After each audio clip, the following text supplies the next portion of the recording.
This is the Late Round Podcast with your host, JJ Zacharisa.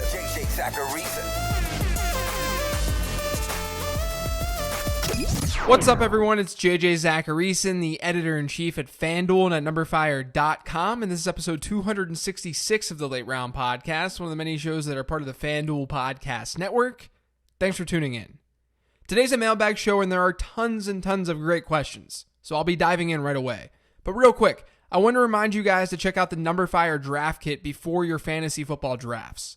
With the Numberfire NFL Draft Kit, you'll have access to expert rankings from yours truly, but then there are auction values from Numberfire's algorithm, defensive matchup data, and so much more.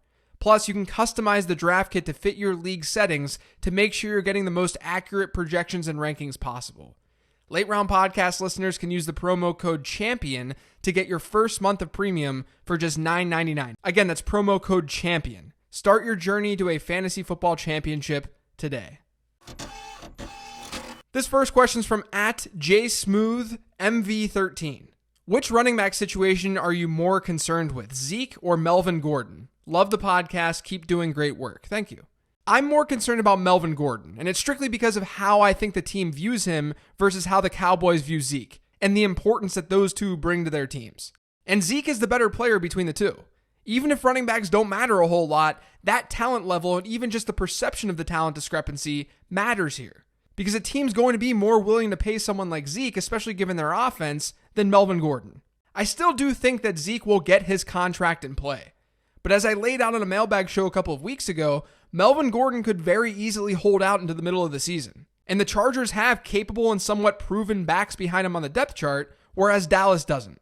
I think it's always important to remember with the holdout situations like this that you guys have just as much insight as I do. I've studied the contract situations to try to wrap my head around it all, but there always seems to be something new that pops up or some additional language. But with Melvin Gordon, the bottom line is that he needs to play some set of games. And the number is up in the air because there's no standard here. But he needs to play some set of games in order for his contract to not toll, in order for him to become a free agent. With Zeke, his leverage is straight up, you guys need me. You can debate that all day long, but if the Cowboys don't give him a new contract, and if he doesn't play at all as a result, then he's not going to be some free agent next year. Nothing changes with his situation. So from that perspective, Dallas has some leverage. But from the standpoint of, you guys absolutely need me, Zeke could have leverage. And given the Cowboys once spent a 4th overall pick on Elliott, and considering the perception around his impact on the team, I have a hard time thinking the Cowboys aren't going to pay him. But it will be super, super interesting if they don't, because they have a really easy schedule to open up the year. Their first 3 games are cake, and that means they could be 3-0 without Ezekiel Elliott to start the season, and the takes will be flying. This next question is from @FFTylerO. Hypothetically speaking, let's say Zeke is not playing in 2019. What Cowboys running backs are you going to take and when? Now, I feel like this hypothetical is so difficult to answer right now because number one, we won't have that much clarity ever this year. I highly doubt we'll hear before our drafts Ezekiel Elliott is not going to play this year. But I do think that the top player that people are targeting and are most interested in, and I don't really disagree with it, especially in PPR formats, but it's Tony Pollard. But Pollard isn't your typical running back at all. He was listed as a wide receiver at times at Memphis, and his single season high for rush attempts was 78. That's what he had during his final season. And actually, during that final season, so last year, you had Darrell Henderson with 214 attempts, and then Patrick Taylor with 208. Pollard was the number 3 running back in his own backfield. But again, you don't really call him a running back. He was sort of a hybrid player. The weird thing, though, is that he's not some small dude. He's 6 feet tall and he weighs 210 pounds. So could he see more volume on the ground? Potentially, yeah. What we do know is that he's at least a great pass catcher, and without Zeke, you're missing out on a pretty strong target share in that offense. That's the intrigue with Pollard, especially in PPR formats. And that's why there's some intrigue with him even if Zeke is active. It's not like the Cowboys are super, super deep at pass catcher. I think that we will see some early down committee without Zeke, though, in Dallas. But given the current depth chart, we're not even sure who would be on the team for those roles. So I apologize for answering this one in a really weird way. It's just that the hypothetical is really difficult to comprehend at this point in time. Of the players there, though, Tony Pollard is likely the guy that you would want in PPR. This next question is from @CamCanyon. Whose ADP is making you change your mind on a player, whether they became a great value or are now too expensive? Yeah, I mean, I think it's really important to remember that the things that I said in like June may not be applicable today, even if nothing has happened to a player's situation. If a player's ADP changes, my opinion is going to change about that player. It has to. Like, my opinion on him as a player won't change, but the way that I draft him and target him might. Dante Pettis has seen his ADP rise a good bit to the point where he's just fairly valued now. Before, and this dates back to June and July, he was a pretty good value on a platform like Draft. Now he's probably in the right tier of players given the floor-ceiling combo that he brings to the table. And Kyler Murray's the same way. I have Kyler Murray as a top 10 quarterback this year, but ADP reflects that. It's a lot easier to draft Cam Newton or Carson Wentz a round later than getting Kyler Murray where he's currently being drafted. So even if I like Murray in that tier, or even if I like Murray a lot in general this year, so do other fantasy managers. But I think that those two players are the most interesting for this question in my opinion. There are plenty of more, but considering how much I've talked about Pettis and Murray this offseason, I thought that they would be worth mentioning. This next question is from @Josh Ersley. I'm trying my best to stick to the late round quarterback process, but it's getting really difficult seeing some of these guys in the middle rounds. How do you pass on Aaron Rodgers in the 7th round? Well, I think the easy way to answer that is that Aaron Rodgers faces Chicago and Minnesota over the first 2 games of the season. So things might not get off to a very hot start for Aaron Rodgers. We don't want that in fantasy football. I mean, I'm sure he'll be fine, but it's not an ideal situation. But with the late round quarterback, with each year, the pool of quarterbacks just seems to get deeper and deeper. And that means that even though the opportunity cost in getting a QB in round 7 versus round 4 is a lot smaller, you still have to look at what's happening in rounds 15, 16, and 17. When there's that large of a spread between Aaron Rodgers and very usable quarterbacks in terms of rounds in between them, it at least sheds some light as to why you'd maybe pass on him in the 7th. Now, I'm not saying that Rodgers in the 7th is a bad pick here. I'd need to see the draft board, the rules, the scoring settings, how people are drafting, etc. There are a ton of factors. I'm merely giving you a reason or two as to why you wouldn't get Aaron Rodgers there. This next question is from @30yardcruisin'. Will you break down the 5 most important things to keep in mind for a superflex dynasty startup snake draft? I've played fantasy for a while, but it's my first year doing superflex and dynasty, so learning both combined is exciting, but a lot. Okay, so I put together 5 rules for this question that should hopefully help.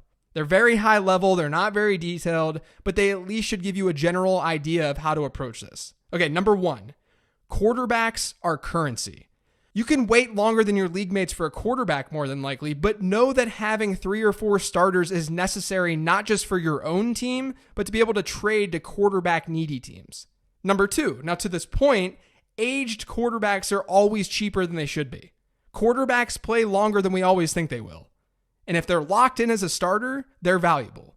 Number 3, wide receivers should get preferential treatment over running backs due to their predictability and longevity in the league.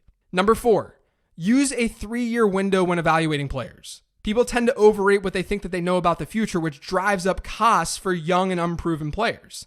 Try to think in terms of what's going to happen in the next 2 or 3 years. And number 5, pay attention to contracts. It allows you to know when a player might be cut, which opens up opportunity for other players the following season or even in that season. That's what I came up with off the top of my head. There's plenty more, but hopefully it gets you started in the right direction. This next question is from @FantasyNumbers. Is drafting now the best time? Massive overcorrections from beat reporters, big play camp tweets, and close enough to the season? Or when is your optimal time to draft to get a leg up on your opponent?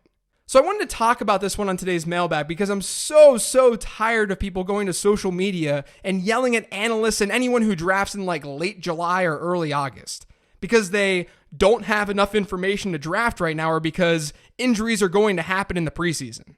Well, yeah, of course injuries are going to happen in the preseason. They're going to happen in the regular season too. And unless one team is drafting players with bad hammies throughout the draft, the rate of injury for one team is no greater than the other. So there's an easy argument to make that drafting early actually helps fantasy managers who know their stuff. Because like you said, they're not influenced by some of these big statements being made by beat reporters, and they also already know who some of these lower key players are. So I don't have a take on when the optimal time to draft is, but I think that early drafts are totally fine. This next one is from @FFLife. Among some analysts, they seem to think that, at least in full PPR, you should be willing to target running backs in rounds 1 and 2, but then not draft running backs until rounds 9 to 10. The reason? High bust rates and low upside in rounds 3 to 8. Do you agree? If so, are there any running backs you'd exempt from the ban? So historically, average draft position does show that sort of that RB15 to RB30 range is a dead zone for running backs. Most of it has to do with the fact that those players aren't bell cow types, but they get pushed up draft boards because they do one thing really well. Plus, the demand of the position dictates that. Like they're clear early down guys, or they're players who have a high pass catching ceiling. But that gives you a floor and not a ceiling. So from that perspective, I understand the general idea of doing this. But I think you've got to look at those round 3 to 8 guys and ask yourself if there's genuine workhorse upside. That's really what you want out of your running back. RB2 production is fine and good to have in your roster, but it's not that hard to get RB2 production, especially week to week. You want true RB1 upside. That's where I think things are a little bit different this year. Because you've got Kerryon Johnson, you've got Devontae Freeman, Aaron Jones, Leonard Fournette. All of those players have that type of ceiling from a volume standpoint. And then I still like both Seattle backs because of what could happen if the other one goes down. And there's Tevin Coleman, who I think is intriguing given what I talked about last week. I think going into a draft with a plan to straight up ignore those rounds at running back no matter what is a bad idea in general. Because it's not as though those players can't hit there. And you've got to draft someone in a snake draft. But you can utilize that type of information better in an auction draft where you're not forced to make those selections. But I do think that this year, compared to years past, has a lot more intrigue after the first 2 rounds of drafts. And that's not just me saying that because we're hanging out with perfect information right now and no one is hurt. I genuinely see the position as having a handful of guys who can make jumps this year. This next question is from @SKMetallica. Is an offense more important than passing down work for running backs? Mac, Chubb versus Fournette and Kerryon. I think it's less about comparing these two types of players and more noting that if a player isn't going to see pass catching work or a lot of pass catching work, then he needs to have those scoring opportunities. He absolutely needs to be in a good offense. It's why early down players in mediocre offenses just don't do it for me. But Chubb and Mac are in the right positions to at least be usable given the offenses that they're in. And Chubb has some more upside now that Duke Johnson is gone. They're just two players who I think are just more fine at their ADP rather than players that I'm heavily targeting because of the pass catching component. So maybe if that's my take, I'd care more about pass catching. But everything always needs context. This next question is from @HelloMcFly. How do you rank the injured squad tight ends at the back half of drafts? Eifert, Reed, Delaney, Olsen. Also, our Pirates suck. I share your pain. Yeah, they do suck. I have a Pedro Alvarez bobblehead on my bookshelf behind me to remind myself of what could have been. But anyway, no one cares about the Pirates. I think each of these tight ends is kind of intriguing. I'm a little off Tyler Eifert because I'm fearful of unpredictable production, and I could see them using him more situationally because he played 14 games over the last 3 years. Jordan Reed is probably my favorite of this group, though. He's coming off a season where he saw 84 targets in 13 games, and he's not playing on a team with competition like Delaney Walker and Greg Olsen has. And yes, I care about competition for targets when we're talking about geriatric tight ends. They're not going to demand the type of target share that they once did. Jordan Reed ranked 8th in tight end target share last season, though, and he only played those 13 games. And Jordan Reed is supposedly feeling far better this year than he did last year. So I think it's fine if you want to throw a dart and look his way this year. He's a good late round target. This next question is from @PrivatePookie. Thoughts on Darren Waller? Is he a viable option, or is this all just preseason hype? So here's the thing about preseason hype and late round options in fantasy football. There's very little reason to just ignore it because it's just preseason hype. I mean, you can't fall in love with every single late round player in your fantasy drafts. But if there's a ton of hype around a player, and that player has a really cheap price tag, it doesn't do you any good to just fade the hype for the sake of fading it. It does in the early and mid rounds of your draft where the opportunity cost is a lot higher. But in the late rounds, you should be looking for only upside anyway. And Darren Waller is kind of interesting. He's a converted wide receiver who's 6'6", 255 pounds, and who's a freak athletically. He has a 99th percentile speed score. Without a ton of go-to options for Oakland right now, or should I say proven options, Waller makes a lot of sense. I generally am always targeting the super athletic tight ends late in drafts, and he certainly fits the bill. This next question is from @MixSalmonBeer. When you say you are high on someone, can you qualify that? For example, being high on Christian Kirk, does that mean you would reach for him, or are you high on him based on his current ADP and where you would expect him to rank at the end of the season? Love the pod. Thanks. So honestly, I'd say the answer is both.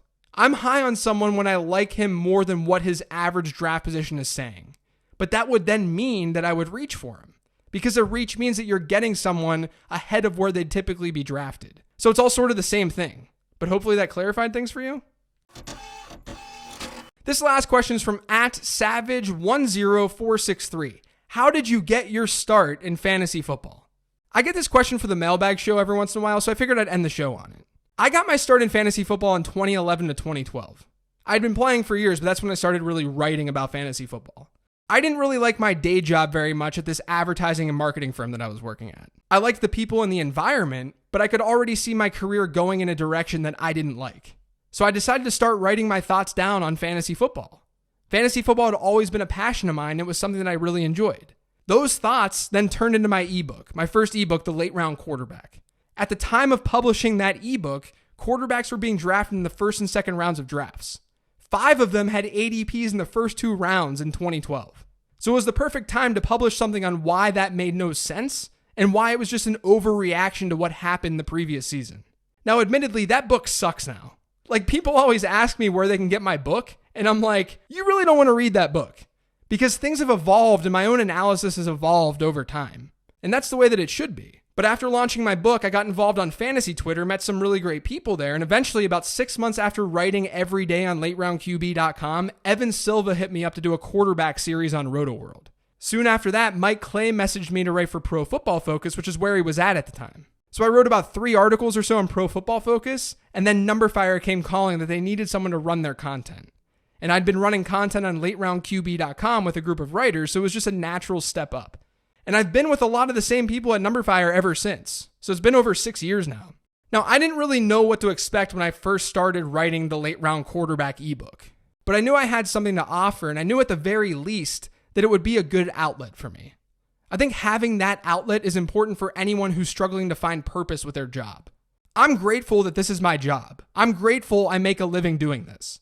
That I get to podcast in my gym shorts every day. And if hearing this short story helps anyone out there who feels a little directionless, even if it's just one person, then it was worth bringing up on today's Mailbag episode. But that's going to do it for today's show. Thanks to all of you guys for listening. If you've yet to subscribe to the Late Round Podcast, make sure you are by searching for it on Apple Podcasts, Google Play, SoundCloud, TuneIn, Stitcher, and Spotify. And wherever you're listening to the show, please do me a favor and leave a rating and review. You can also follow me on Twitter @LateRoundQB. Thanks, everyone. Hope you have a great weekend.